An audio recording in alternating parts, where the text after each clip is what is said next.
Cradle of Horror presents Hair.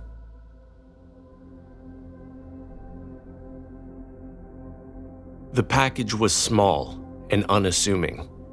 It left such a minor impression on Blake that he didn't even register that only his name, written in large, black, block letters, appeared on the front of the package. No address, no return address, no stamp. Blake dropped it on the hallway table, where it sat for days, forgotten under a pile of reusable bags and other unopened boxes. Maybe he would have been more discerning about the package if he wasn't used to ordering everything he could possibly need online. It was a habit that began during the pandemic that just seemed to continue even after life went back to normal. Well, normal for everyone else. Blake realized that he preferred the social isolation that came with quarantine life and tried to maintain it as much as he could. And I'm sure if you lived in his Hamptons home, you might not want to leave either. Apart from some grass that just won't grow no matter what he tries, Blake essentially lived in a perfect mansion. Over the years, there were only a few occasions where he entertained family there. But he realized during the pandemic that the quiet, isolation, and solitude really worked for him. The mansion was impressive to everyone but Blake. Blake grew up privileged, and he knew it. While he never flaunted his wealth, his family background was well known in the upper echelon of Manhattan society. To Blake, yes, wealth came with opportunities, financial security, and, well, his beloved Hamptons home, of course. But it also came with a few downsides, not including the grass. It came with friends always expecting him to cover the bill, never knowing if someone's intentions were to get to know him or to take advantage of his money. And, worst of all, stalkers. Among Blake's friends, the last downside was a joke, and Blake would joke about it too. He'd had a few stalkers over his life, and because they were always young, beautiful women, Blake would be teased for his concern over it. Blake would laugh about it in front of his male friends, but it always disturbed him, and he never felt he could confide in anyone for fear of looking weak. This is one of the reasons why Blake found peace in his isolated Hamptons castle. There was not a soul for miles around, no traffic, and no meetings. There was ocean, sand, and a large backyard. It was a far cry from his Wall Street job, and the best part was that no one even knew he was there. He took vacation time at work, and he told his assistant that there would be no need to contact him, even if his office was on fire. He told his mother that he was in Japan on a work trip. Blake promised her an email a week, a promise that he kept, and in return, she hadn't called once. After a few days of sitting in the hallway, the package finally won Blake's attention. Blake put the package on the kitchen table and used a pair of scissors to cut the tape. Barely paying attention, Blake opened the box flaps and jumped back. Once the moment of shock wore off, he looked more closely. He picked up the box and turned it upside down, still too afraid to touch whatever the box contained. As he turned the box over, several ponytails of hair flipped out onto the table. Blake was confused. He put on a glove and touched the hair to see if there was something else hiding within its layers. Nothing. Blake turned his attention back to the box. It said, Blake Hamilton, and that was it. He looked all over the box to see if there was anything, any indicator that may reveal where it was from. He couldn't find a thing. Blake stood in disbelief. He put the hair back in the box and closed it. Even though he didn't know what to do about the hair, he knew he didn't want to look at it for another second. He left the box on the kitchen table and walked towards the front door. He opened the door and looked around. He thought he might find a clue somewhere, but there was nothing. He walked the entire property, but everything was perfectly in place. Blake began to panic.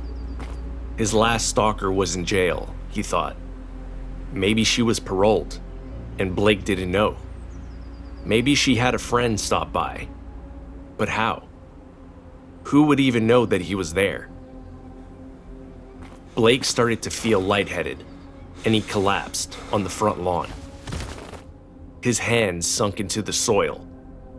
Blake's breathing steadied as he looked at his hands. There was no grass, so maybe there would be footprints in the dirt. He walked around the entire front lawn and saw one very distinct, very large footprint. Someone had been there. Blake walked back towards the front door and looked at the doorbell. He thought to himself how he should have had the ring cam fixed after it stopped working. His mother had always told him to get security cameras. He just never thought someone would find him there.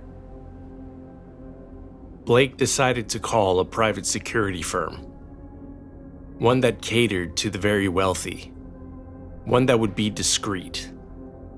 The last thing he wanted was commotion, with police cars and sirens alerting the entire neighborhood to his presence, a presence he worked incredibly hard to keep off the radar.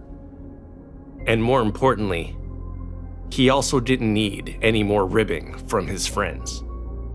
The security firm was prompt, efficient, and finished within 2 hours. They swept the entire property, looking for any possible security breaches, made the proper arrangements, and of course, fixed the ring cam.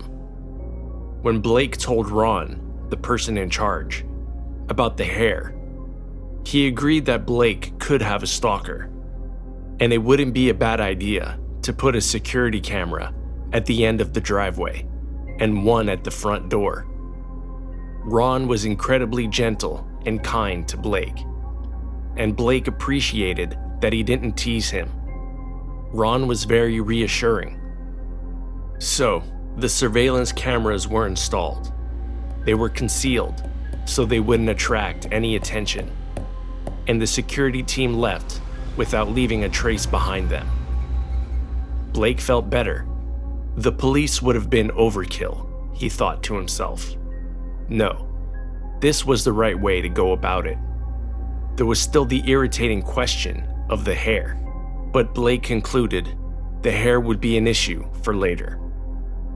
Blake went to bed early that night and woke up early the next morning to go for a jog. He ran down the beach for a while and then turned around to run home.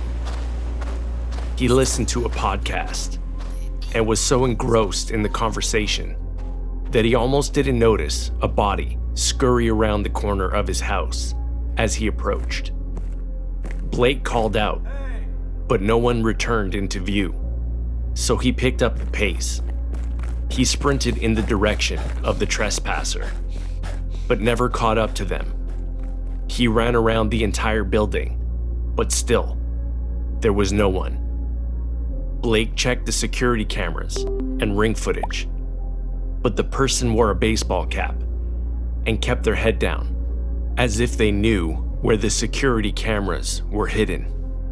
It worried Blake more than the package, because this time he caught someone in the act, and he still had no idea what they were doing or what they wanted. Most annoyingly, he couldn't tell if this person matched the footprint he found. Blake called the security firm again Blake told Ron all the details of the near encounter. Blake even told Ron about his past experiences with stalkers and how hard it had been for him. Ron listened intently. Ron thought to himself that it didn't sound like anything to worry about. It sounded like someone just on a walk in the Hamptons. But he didn't tell Blake that. Instead, he shared a little bit about his own life. He'd fallen on tough times himself. He'd had some health issues and was dealing with medical debt as a result. Blake enjoyed their interaction, but he mostly liked Ron's ideas to beef up security at his place. Ron suggested codes for the doors instead of keys that can be copied, sensors on the windows, and a few more hidden security cameras for blind spots. Blake liked everything. Ron said his team wouldn't be able to make it to his place for another week, but Blake agreed to pay for a priority service that Ron offered that would bring the team there the next day. Ron's team showed up. Ron and Blake had coffee and chatted while the team worked, and then they all left. The next day, Blake decided not to go for his morning jog. He wanted to stay close to the property in case anyone stopped by. He kept his eye on the surveillance footage, and on the side, he ordered a treadmill online. It would arrive the next day. That way, Blake would be able to watch the security footage and go on his jog. His delivery instructions requested that the deliverer place the package on the step, ring the doorbell, and leave. Blake decided this would be the only way to ensure that if the trespasser was around, they wouldn't be able to take advantage of the security breach of him opening the front door. Blake began to like his new routine. He began to feel that the house was safe again, and he felt that jogging inside was better for his knees anyway. However, even though he had sensors and cameras, over time, he began to feel that there were too many entrances to his home. He had the garage door, the side door, the back door, and, of course, the front door. What if he accidentally left one open or forgot to lock it properly? So, Blake decided that he would only use the side door moving forward. He thought the front door may bring too much attention to his comings and goings, and the back door was in view of the beach. Yes, Blake thought the side door would be perfect. So, he called Ron again. Ron and his team showed up immediately, as Blake decided to pay for the priority service again. They sealed every door to the house, except the side door. Ron assured Blake that the Hulk himself wouldn't be able to break through those doors. Blake felt better, but it was Ron's suggestion of a setup for his deliveries that really made Blake feel more at ease. Ron suggested a door that opens from one side to allow the person delivering the items to place them inside a transitionary area. Blake would have control of the outside door, and once secured shut, Blake would open the inside door, where he would retrieve the items.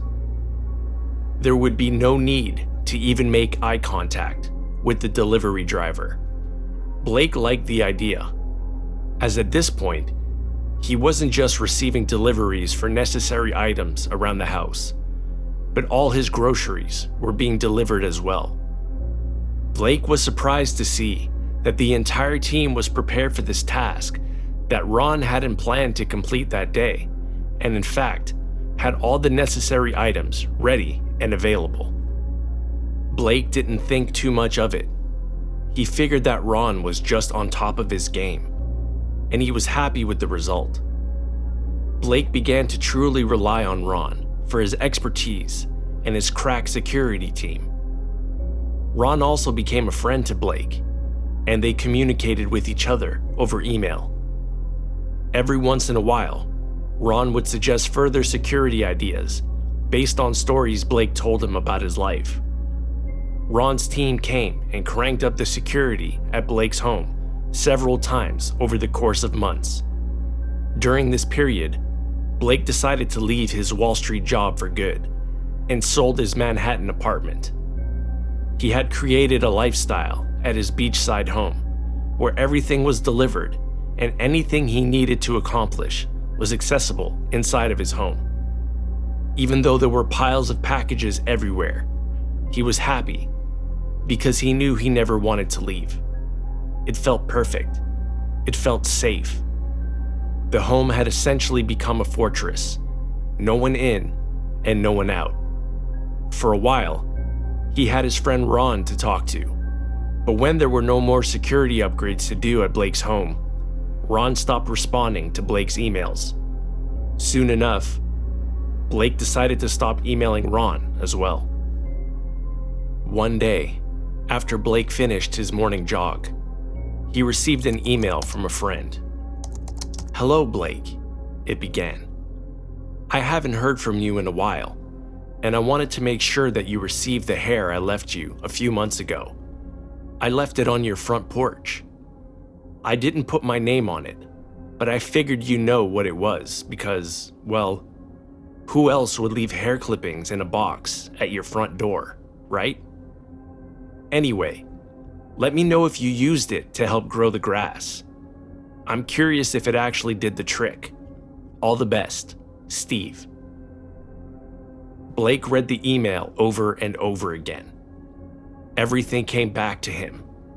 The grass wasn't growing, but his friend Steve said he saw a movie where they sprinkled hair on the area and the grass started to grow. His wife was a hairstylist. He said she can bring some hair home from work. Blake panicked. He was confused.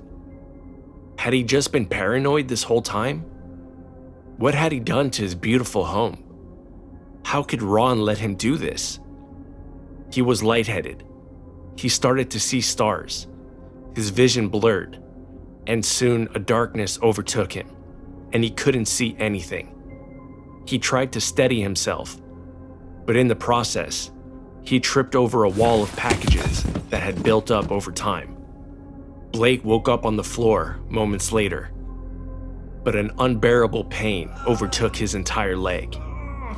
He called 911. When they arrived, the EMTs asked Blake to unlock the door. Blake tried to open the door, but it wouldn't budge. The EMTs were confused, but the realization overcame Blake like a wave.